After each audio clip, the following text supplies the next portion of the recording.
Salam sehat dan bahagia. Assalamualaikum warahmatullahi wabarakatuh. Perkenalkan, nama saya Asih Susilowati, calon guru penggerak Angkatan 6 Kabupaten Rembang.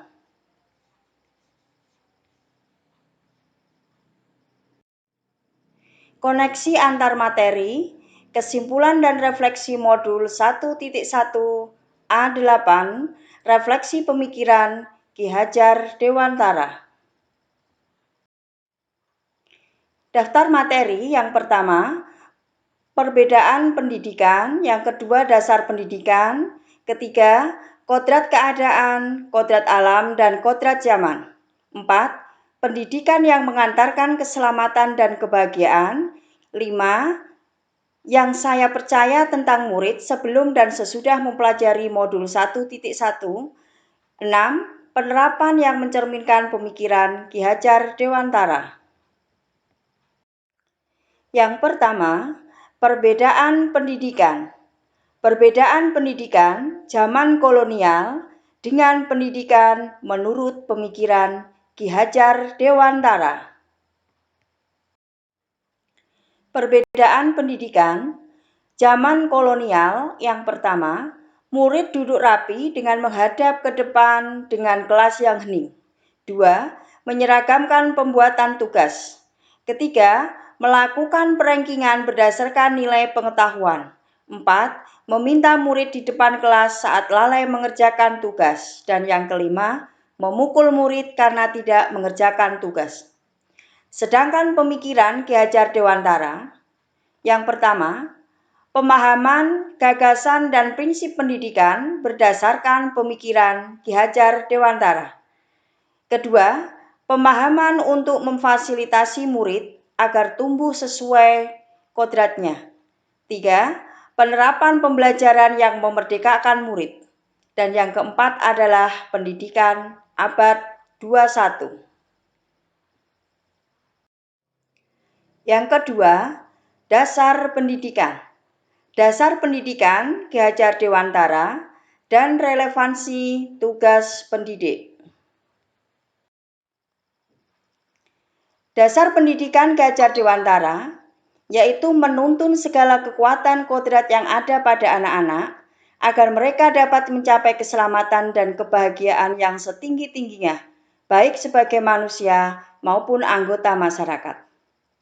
Relevansi tugas pendidik yaitu menuntun tumbuh dan hidupnya kekuatan kodrat yang ada pada anak-anak, memberikan teladan ing ngarsa sung tulodo, membangun semangat ing madya mangun karso, dan memberikan dorongan tutpuri handayani, menghormati dan memperlakukan anak dengan sebaik-baiknya, dan melayani dengan tulus.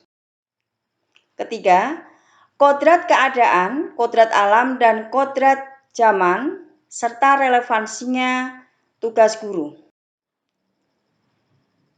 Kodrat keadaan, kodrat zaman, dan kodrat alam. Kodrat alam adalah berkaitan dengan sifat dan bentuk lingkungan di mana anak berada. Sedangkan kodrat zaman berkaitan dengan isi dan irama. Artinya, setiap anak sudah membawa sifat dan karakter masing-masing.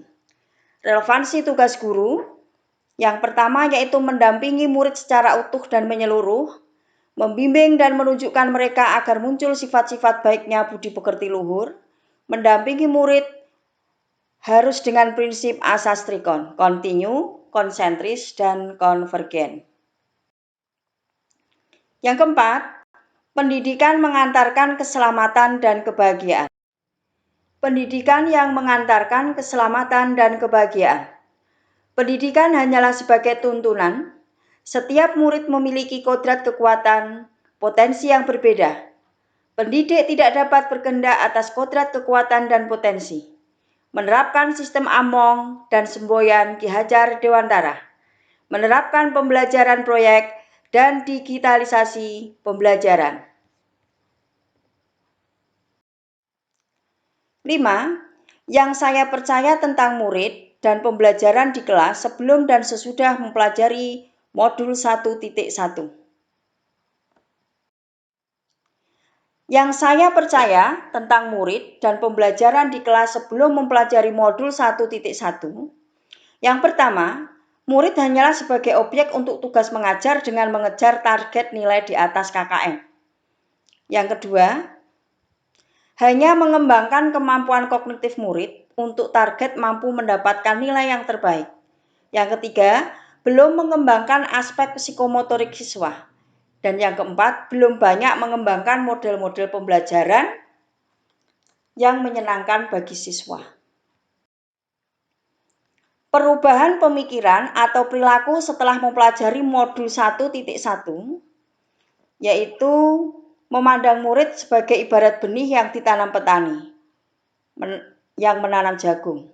Menuntun murid, mengarahkan dan membimbing, memberi teladan, serta memotivasi agar murid berkembang sesuai kodratnya. Memandang murid sebagai pribadi yang memiliki sifat dan karakter yang berbeda yang harus saya tuntun untuk mengembangkan dan menyeimbangkan aspek kognitif, afektif, dan psikomotor. Mengembangkan aspek psikomotorik murid dalam pembelajaran maupun kegiatan ekstra sekolah. Mengembangkan kreatif dan inovasi pembelajaran. 6. Penerapan yang mencerminkan pemikiran Ki Hajar Dewantara. Beberapa hal yang dapat segera diterapkan agar kelas lebih baik dan mencerminkan pemikiran Ki Hajar Dewantara.